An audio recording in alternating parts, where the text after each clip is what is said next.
फाल्गुन का महीना और होलाष्टक की शुरुआत।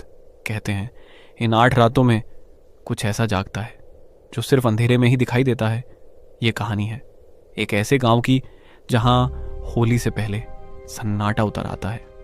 पहली रात राहुल को लगा जैसे कोई उसकी छत पर चल रहा है। धीरे भारी कदम वो बाहर आया, लेकिन वहां कोई नहीं था, सिर्फ राख में बने हुए ताज़ा पैरों के निशान। गांव वाले कहते थे होलाष्टक में काली हवेली के पास मत जाना, क्योंकि जो भी वहां गया वो कभी वापस नहीं आया। लेकिन राहुल इन बातों को सिर्फ अंधविश्वास मानता था। तीसरी रात राहुल ने सच जानने के लिए हवेली में कदम रखा।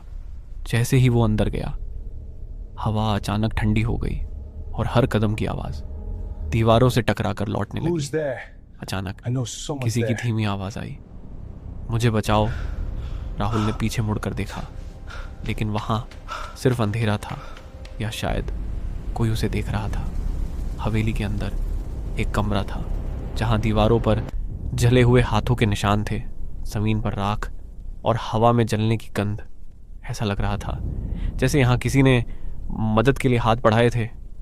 तभी अंधेरे से एक परछाई उभरी, एक औरत जो पूरी तरह आग में जल रही थी।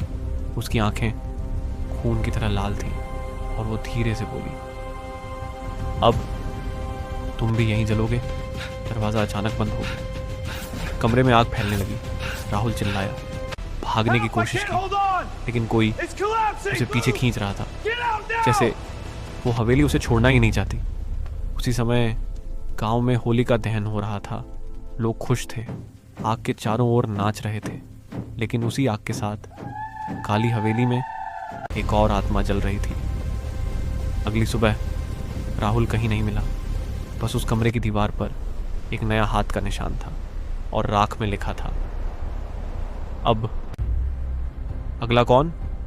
कहते हैं होलाष्टक की हर साल कोई ना कोई उस हवेली में खो जाता है।